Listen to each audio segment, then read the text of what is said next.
Saludos cordiales amigos y amigas de Agenda Económica, bienvenidos y bienvenidas. En el día de hoy, Ezequiel Molina y quien les habla, Luis Núñez, vamos a estar con ustedes hablando sobre un tema que ha sido hasta cierto punto una sorpresa, que fue la decisión tomada por las autoridades monetarias del Banco Central de subirle 50 puntos básicos a la tasa de política monetaria. 50 puntos básicos es un medio del 1% en el lenguaje financiero. Esto se hace luego de más o menos 2 años, creo que casi 2 años, 18 meses que las autoridades no modificaban su tasa de política monetaria, que se mantenía en 5% anual. Una decisión de esta naturaleza tiene detrás de ella un análisis ponderado hecho por las autoridades monetarias de lo que son los factores internos y externos que de alguna manera pudieran incidir en el mercado de cambio y en la tasa de interés a nivel local, lo cual las autoridades monetarias tienen que prevenir y tomar decisiones atinadas y a tiempo para evitar cualquier situación que pueda afectar la estabilidad de precios, que es la función fundamental del Banco Central. A veces la gente se pregunta por qué las autoridades toman una decisión de esta naturaleza cuando ello es conveniente que la tasa de interés se mantengan a la baja para fines de estimular las actividades productivas mediante un dinero que el sistema puede asumir a bajo costo los inversionistas. Pero cuando hay señales que se están produciendo en el mercado, las autoridades que siempre dicen en su comunicado de política monetaria que están a la observación de los factores internos y externos que de una u otra manera pudieran incidir en las tasas de interés o en el tipo de cambio de la moneda nacional. Ellos todos los meses, las autoridades, la Junta Monetaria, hace una reunión de política monetaria para observar lo que ha estado ocurriendo en el mercado y en función de ello tomar decisiones. En esta oportunidad, el país ha estado observando un movimiento en el mercado de cambio, por más que se ha estado analizando la situación. En cierta medida no se ven las causas, pero en el plano internacional, el mercado está a la expectativa de la decisión que puedan tomar las autoridades monetarias de Estados Unidos con respecto a su tasa de interés. La tasa de interés en Estados Unidos era prácticamente de cero desde que comenzó la crisis en el 2008. Una política monetaria muy expansiva que tenía como propósito estimular las actividades productivas y sobre todo el consumo. Cuando las autoridades monetarias de Estados Unidos vieron que su tasa de desempleo estaba cercano o mayor del 10%, comenzaron a buscar mecanismos para fines de bajar ese nivel de desempleo. Hoy en día el desempleo en Estados Unidos está por debajo del 5% y esto para la economía se considera una tasa de pleno empleo. Cuando esto sucede, las autoridades comienzan a revisar lo que tienen, las medidas que van a tomar para evitar que se pueda producir un calentamiento de la economía y un nivel de inflación más allá de lo prudente. En el caso de la economía dominicana, hay varios factores que han estado incidiendo en las decisiones de las autoridades monetarias. Por ejemplo, nosotros vimos en el informe que ofreció el gobernador del Banco Central en el aniversario del banco de la entidad, que la cartera de préstamo de la banca comercial se había disparado. Nosotros también tenemos un sector externo donde la cuenta corriente de la balanza de pago ha caído mucho por el efecto que tiene la caída del precio del petróleo en el mercado internacional. y hemos estado observando también otros factores que nos están indicando, por ejemplo, una economía que está creciendo por encima de su potencial, es una economía que eventualmente pudiera caer en una situación de calentamiento. Entonces ya esto no es apropiado para fines de el movimiento y la estabilidad de precios.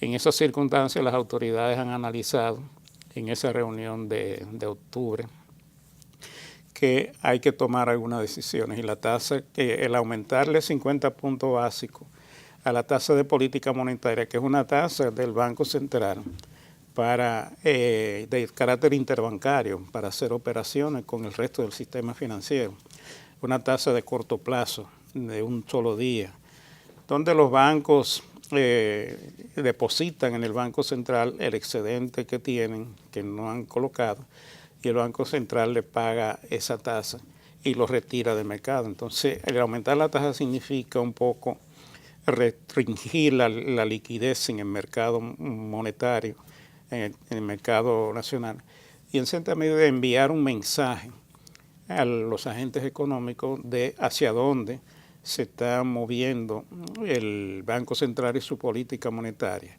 Obviamente las autoridades monetarias, en vista de que el Banco Central de Estados Unidos y la economía internacional estaba dando todavía señales de una recuperación muy lenta, no se habían preocupado, pero ya se ha visto que tanto en Estados Unidos como en Europa, los países, las economías han estado creciendo, Estados Unidos y Europa, por lo que ha estado ocurriendo, por ejemplo, en España y en Alemania, que han estado teniendo un desempeño bastante dinámico.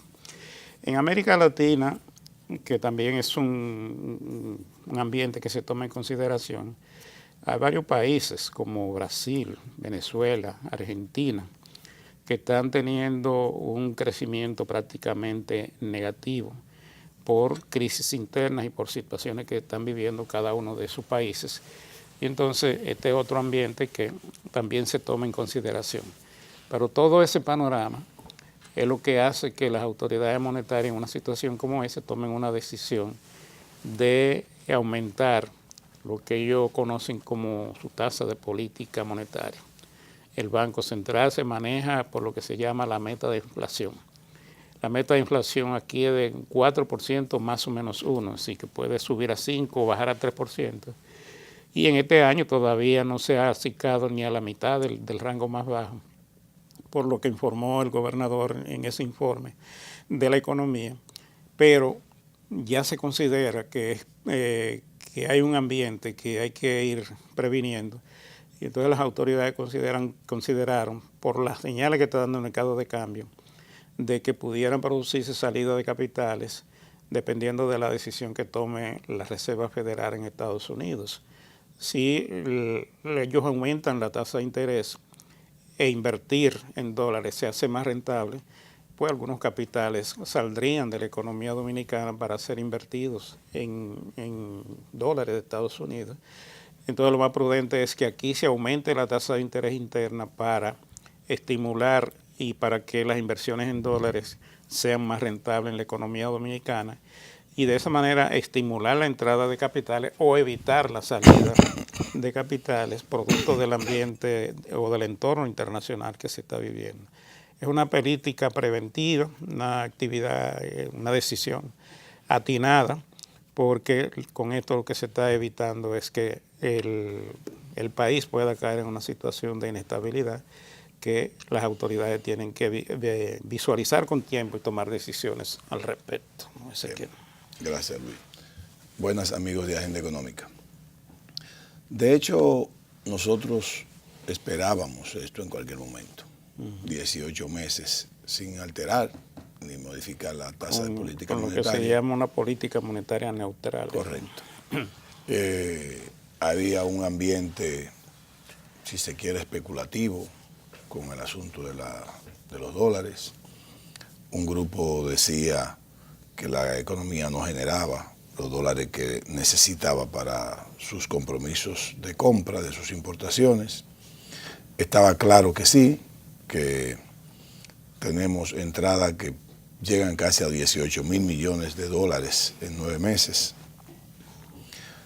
Nuestro compromiso en el año completo son 18.000 millones de dólares, un poco más, un poco menos, y la proyección que se tiene es que van a entrar más de 20.000 millones de dólares a la economía dominicana. Podrían llegar a 22.000, 23.000 millones. Correcto. Entonces, si la necesidad está por debajo, lógicamente, entonces, ¿qué genera? Y no tendría ninguna excusa los agentes económicos para decir, primero, que no había dólares suficientes y buscar que la tasa subiera. Había una especie como de atomización de la entrada de dólares, lo habíamos explicado ya otras veces. Los mecanismos que se hacen es alargar los créditos de los exportadores, o los exportadores nuestros alargan los créditos si se quiere, o sencillamente retienen una parte en abono para afinar los costos y lo que son los beneficios más o menos netos o brutos, pues lo van dejando más retardado. ¿Qué sucede ahora? Como decía Luis, la tasa de política monetaria es una tasa, es un instrumento monetario que usan las autoridades para a fin de buscar lo que son los flujos económicos. Con eso tú puedes controlar el crecimiento, el no crecimiento y puedes controlar la tasa de cambio. Un país como este puede verse fácilmente con un crecimiento hasta del 15%. Seguro. Si es por la confianza que se le tiene a la economía dominicana.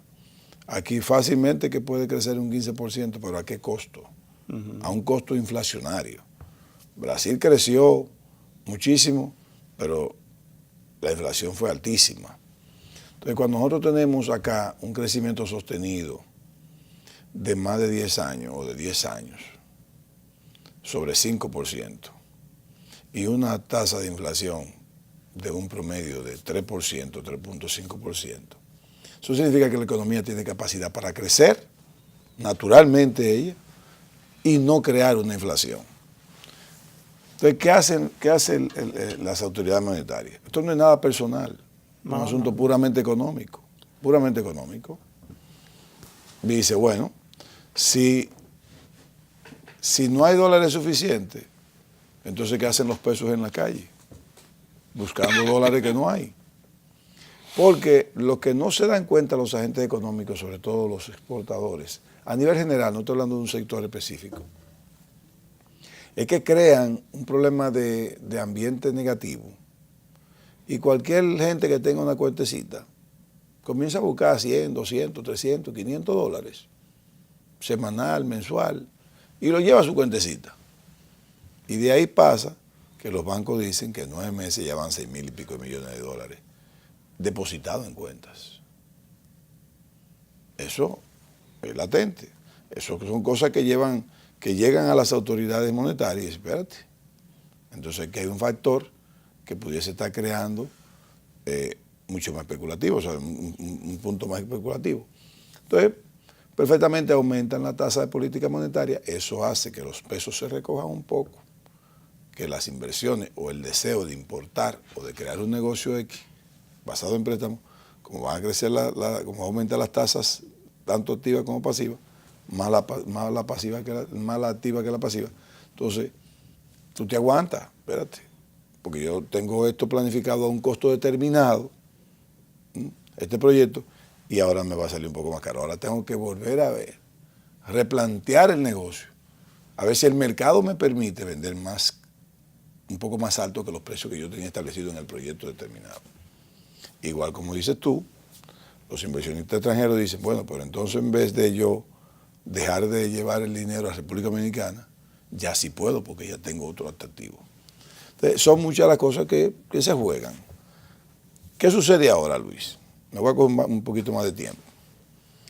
Los exportadores, ahora puede ser que tengan un poquito más de costo y que la tasa baje o no suba.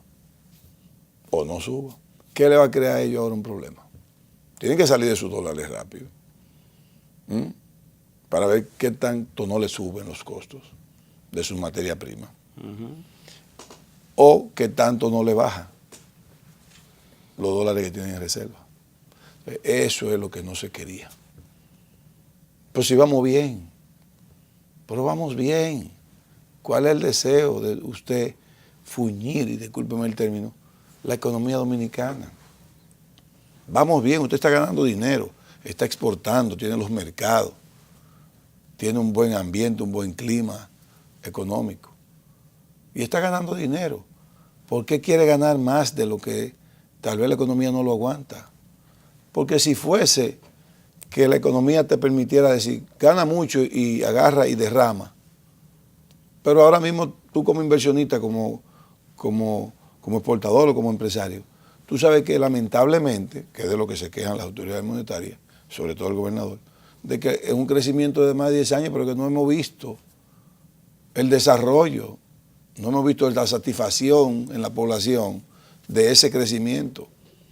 Pero es un asunto como que trabajado, para que queden mal las autoridades, para que digan, este siempre dice lo mismo, que estamos creciendo y yo no le veo sentido. Pero lógico que no le ve sentido porque no depende solamente de la autoridad monetaria, depende del país completo. Pero los empresarios no pueden necesariamente irse a aumentar porque hay otras cosas que hay que salvar. Entonces por eso digo, pues si vamos bien, si vas bien, ¿para qué vas a necesitar un bastón? Si vas bien, va plano, va liso, ¿por qué tienes que comenzar a buscar escaleras? Ya sea para bajar o ya sea para subir. Es más difícil el camino cuando hay piedras en él. Entonces, yo no lo entiendo. Yo no estaba entendiendo. Y nosotros acá en el programa lo estábamos diciendo. Pero sucede que no te creen, dicen, no, este está a favor de... Digo, no es eso, estamos a favor del país, Luis. Estamos a favor del país. Tú eres un exportador y yo soy un exportador. Todos quieren ganar más. Pero lo que hay que hacer es vender más o buscar otro mercado o mejorar más la competitividad. Fortalecer el mercado. Claro, y mejorar la competitividad. Pero no es especular, porque eso es la falta de creatividad de ese renglón o de esos empresarios que siempre buscan lo más fácil, que es lo especulativo. Vamos al cambio.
Continuamos con ustedes, amigos y amigas de Agenda Económica. En el día de hoy, Ezequiel Molina y quien les habla, estamos analizando la decisión que han tomado las autoridades monetarias de aumentarle un medio del 1% o 50 puntos básicos a la tasa de interés de política monetaria.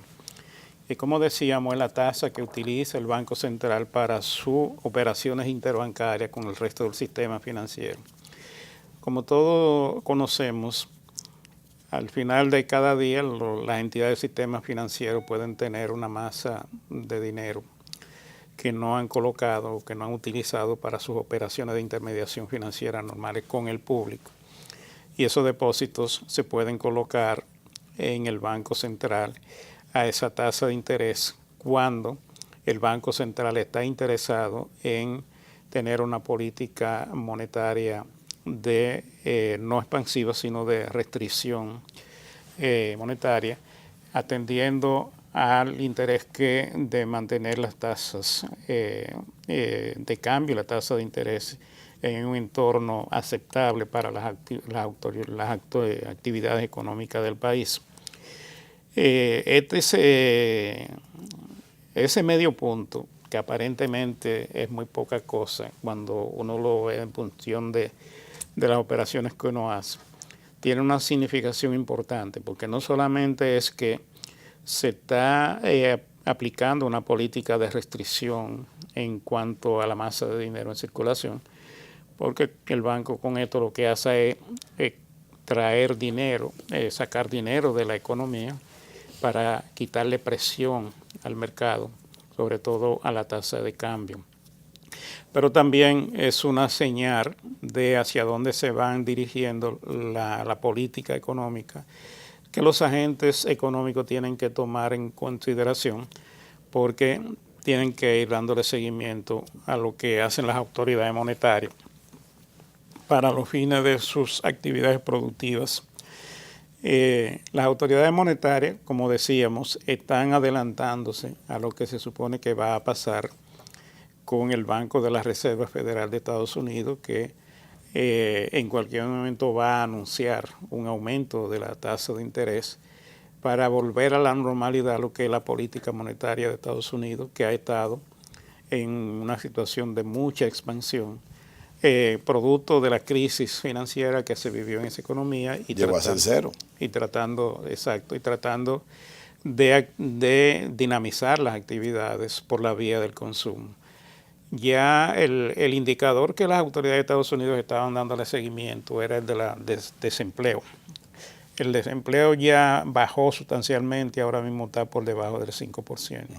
En esa economía eso se considera una política de pleno empleo y obliga a las autoridades ya a ir tomando en consideración, porque en cualquier momento se puede dar un movimiento de la inflación debido a una dinámica de la economía que, por cierto, en el último trimestre... Pero es una economía completamente consumista. Sí, o sea, el norteamericano de los países desarrollados que menos ahorra. Sí, pero los Estados Unidos, el consumidor estaba muy conservador después de la crisis. Correcto. Porque mucha gente perdió dinero, mucha gente se endeudó mucho y sobre todo con tarjeta de crédito. Aunque las autoridades dieron mucho financiamiento, tiraron mucho dinero a la calle, el consumidor lo que estaba haciendo era tratando de pagar deuda para quitarse de arriba ese peso que le estaba significando la política que se había seguido anteriormente. Muchas propiedades se perdieron porque no se pudieron pagar y ahora la economía tiene que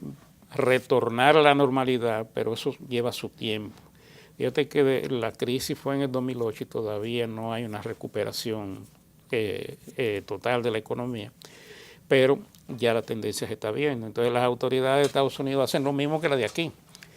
Lo que hacen es observar el mercado para ir tomando decisiones en cuanto a la tasa de interés y se espera que lo hagan. Entonces eso inmediatamente genera un impacto en los mercados financieros, porque si la tasa de interés en dólares suben, las inversiones en dólares se hacen más rentables. Entonces la gente que tiene dinero o los inversionistas que tienen dinero en otra parte del mundo tratan de sacarlo de esos lugares para llevarlo a inversiones en Estados Unidos. Si no hay una respuesta local como la que han tomado las autoridades en este momento, entonces el dinero, los inversionistas se llevan fácilmente su dinero. Ahora, si tú le compensas con una tasa de interés mayor que le permita mantener su rentabilidad o una rentabilidad mayor, entonces ellos lo que hacen es que se tranquilizan, dejan su dinero en el mercado y probablemente ingresen divisas buscando rentabilidad a la economía. Y ese es el movimiento, en realidad ese es el movimiento que hay.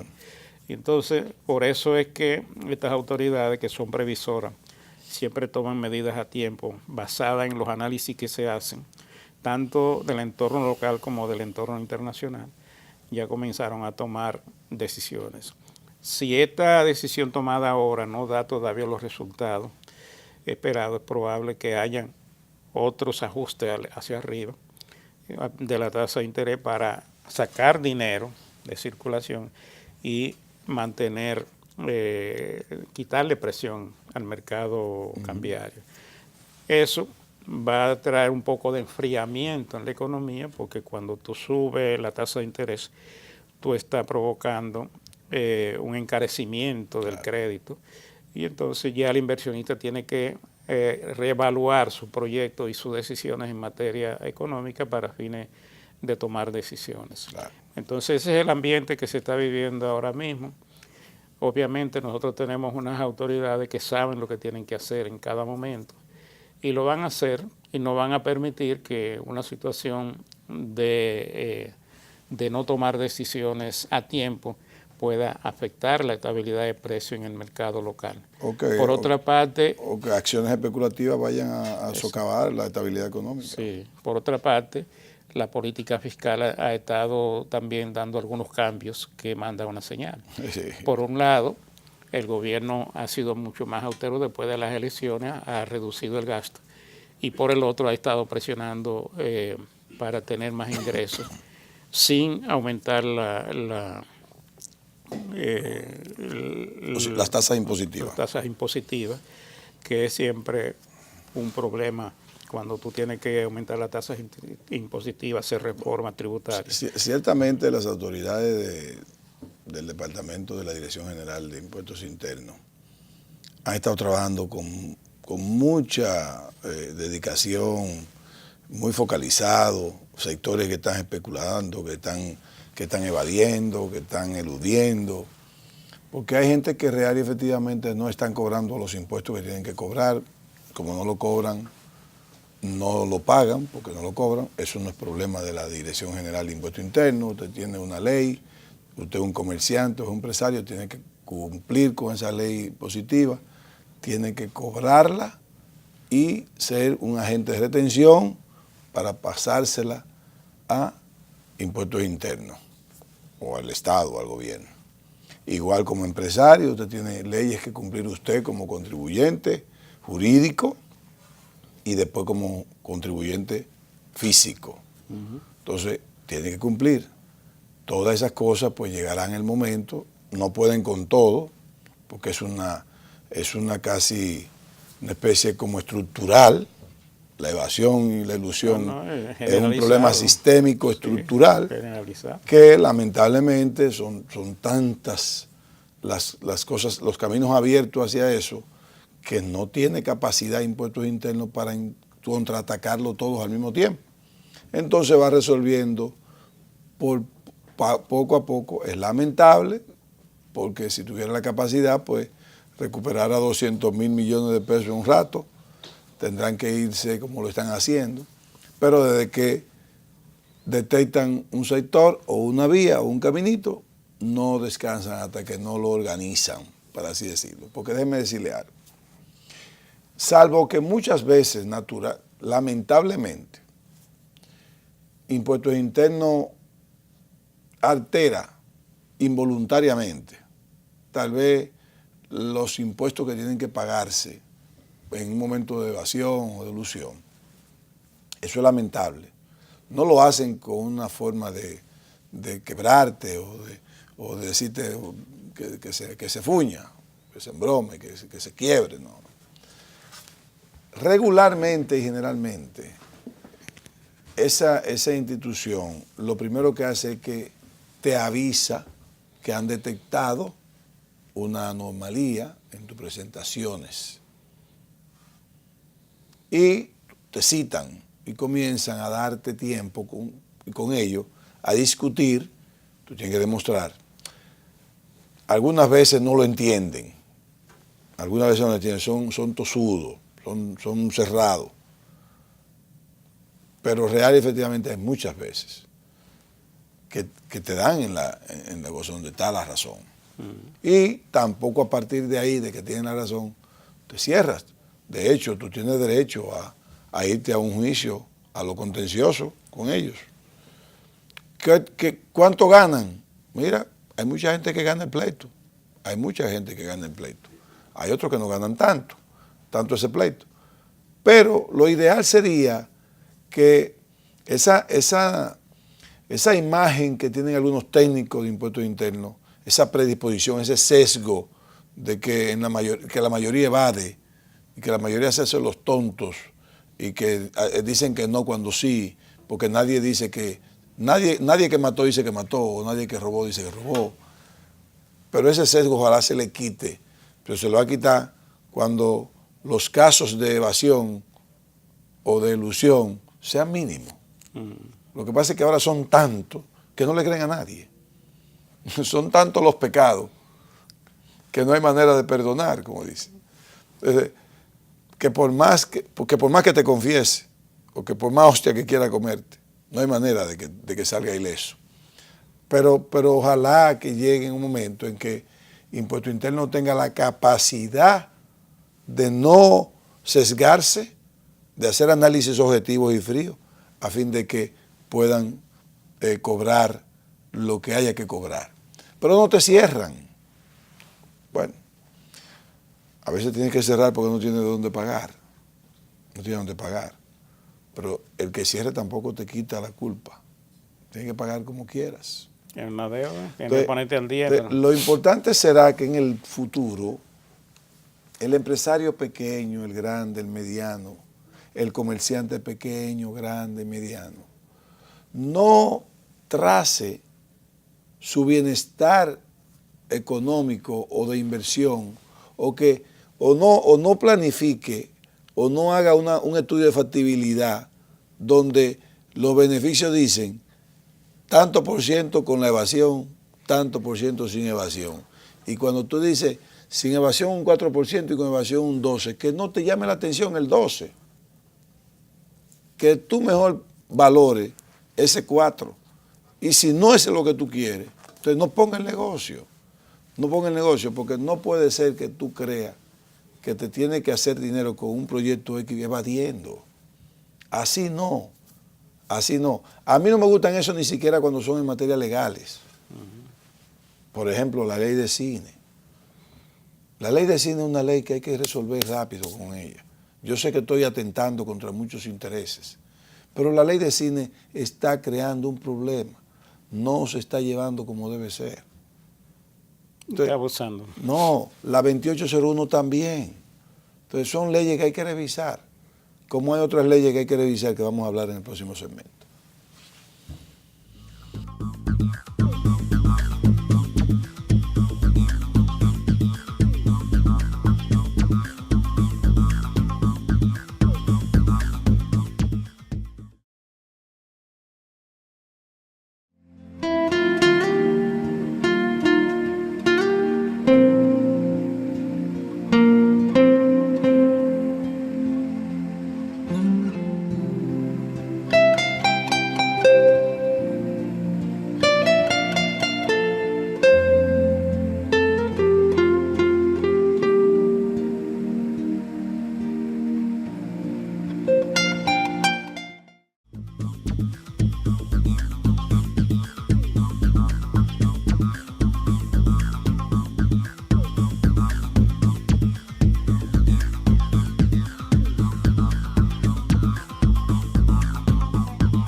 Bien, amigos, continuamos con el programa Agenda Económica. Luis Núñez Santana y un servidor Ezequiel Molina Lizardo. Estamos hablando en el segmento anterior de esto de la evasión y la elusión, pero eso nos lleva a hablar del presupuesto. En el presupuesto de la República Dominicana tenemos, yo recuerdo, Luis, en el año 2012, el mes de octubre por ahí, nuestro compañero del momento, José Manuel Luna Valiente y Andrés Terrero Alcántara. Estamos hablando del presupuesto, de por qué no da el presupuesto, aparte de lo que no hay suficientes ingresos. Pues nosotros decíamos aquella vez que un problema que es un presupuesto que tiene demasiadas rigideces, y que lamentablemente ha llevado a las autoridades a no cumplir las leyes que lo hacen rígido. Y los otros días el ministro de Hacienda, Donald Guerrero, precisamente habló de eso. Porque hay un compromiso, las leyes que están creadas basadas en el presupuesto, lo comprometen en el 60% de su estructura. Un 60%. Entonces yo digo, pero bueno, ¿y qué es lo que a los legisladores de los momentos, pues no fue una sola, no fue en un cuatrienio? Eso es una historia que se ha venido. Hay 22 leyes. Pero explícame, Luis, o sea, ¿qué le da a los legisladores? ¿Quién los asesora? ¿Quién los asesora para crearle una rigidez más a un presupuesto determinado. Por ejemplo, el 10% de las alcaldías nunca se ha cumplido. Nunca se ha cumplido. El 5% de la El UAS. 5% del presupuesto a la UAS nunca se ha cumplido. El mismo 5% para los recursos que maneja el presidente de la República, Poder Ejecutivo. Nunca se ha podido cumplir. El 2% a CONADI, tampoco. El 3.1% a la justicia, tampoco. O sea, 4% del presupuesto a aduana, 1% a juventud. O sea, crean un ministerio, porque hay que ser responsable para eso. Crean un ministerio que no hace nada, que no tiene ningún sentido, el Ministerio de la Juventud. Y que me disculpen los jóvenes, no vayan ustedes a pensar que yo no creo en la juventud. Es que para ayudar a la juventud no se necesita un ministerio. Lo que hay que hacer es darle Lo educación. que necesita son políticas públicas, Educación, no lo que ministerios. necesitan los jóvenes. Entonces, además de que crean un ministerio que no funciona, también le ponen 1% del presupuesto. O sea, en la ley de que lo crea. ¿Pero qué sentido tiene eso? Si todas las leyes se cumplieran, el No. Estado no tendría recursos para hacer nada. Pero para porque nada. Todo habría que Para dárselo a cada nada. una de esas Entonces entidades. ponen al Estado o a los gobiernos a violentar la ley o las leyes. Por ejemplo, lo de la ley de capitalización del Banco El Central. 1.2. Tampoco se ha podido No se ha podido cumplir. Porque realmente no No hay se ha podido recursos. cumplir. Pero tenemos acá también el 2.666 para la justicia, 1.5 para Junta Central Electoral. O sea, no hay forma, no hay manera. ¿Para qué hacen todas esas leyes? ¿Para qué? Pero mañana nosotros tenemos 750.000 millones de pesos de recaudaciones y esas leyes no se pueden cumplir. No, porque tú tendrías que inmediatamente dárselo a No se cada pueden uno. cumplir porque entonces hay que agarrar el 10%, darle 75.000 millones a los ayuntamientos para que hagan nada con eso. Entonces tiene que después darle 5% a la UAS. La UAS, le vamos a entregar a la UAS 37.000 millones de pesos al año. A esa UAS, que se ha convertido en una entelequia educativa. Lamentablemente hay que decirlo. Cuando debió haber sido la mejor universidad del área, no de la República Dominicana, del área. Del área. Y así por así. ¿Le vamos a entregar tantos millones de pesos a los legisladores? No, hermano, no hay manera. Aparte de eso, Ezequiel, lo que tú decías anteriormente con respecto a los empresarios, los sectores productivos y a los que tienen, a los contribuyentes en sentido general. Aquí hay sectores empresariales que se pasan la vida entera perdiendo dinero, declarando pérdidas a la Dirección General de Impuestos Donald Internos. Trump, dominicano. Sí, para fines de no pagar impuestos. Pero tú te das cuenta de que están creciendo, de que están haciendo nuevas inversiones, de que están ganando buen dinero. Entonces, una de las cosas que yo me pregunto es, pero las autoridades fiscales tienen en sus manos el listado de las empresas que le declaran pérdida. Comienza por ahí.